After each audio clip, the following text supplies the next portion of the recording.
Welcome, tale tellers. After last episode's 20-minute short story about rituals and rites, today is a little bit of a break episode.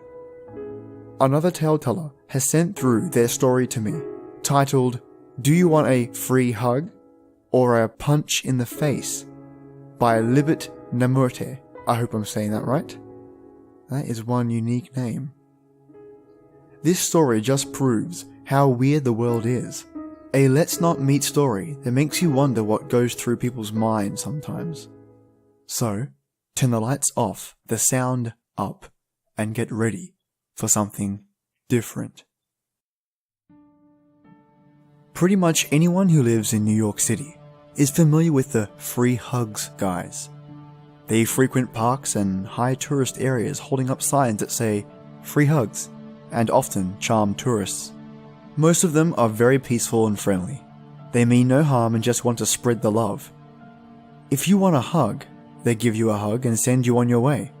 If you don't wish to be hugged, then they wish you well and go on to offering hugs to others. However, about 2 years ago, I had a very frightening encounter with one who was far from peaceful.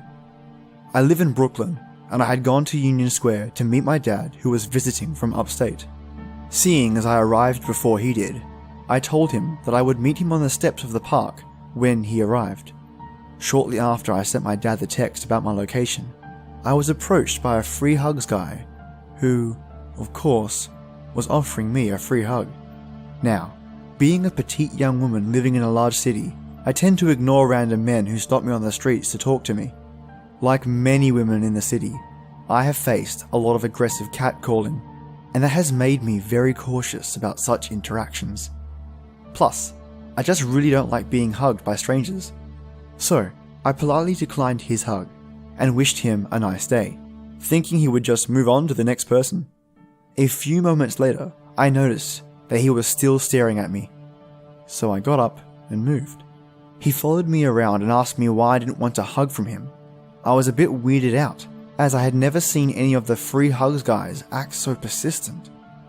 So I politely explained that it was nothing against him, but I just did not like to be touched by strangers.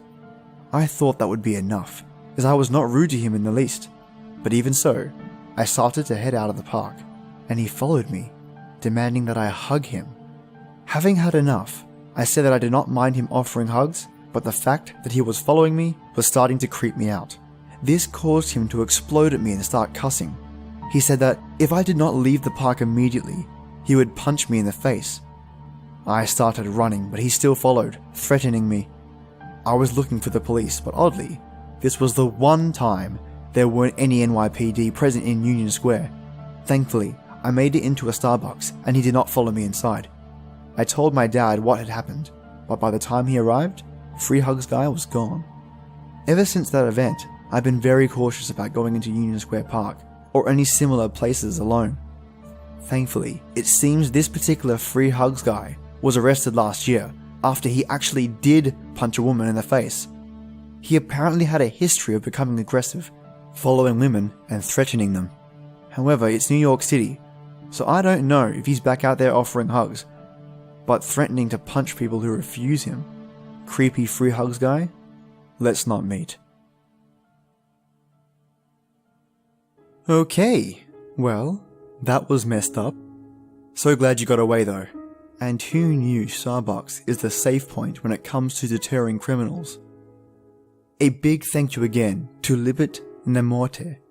Also, I'm not sure, but I tried translating it to English in any way.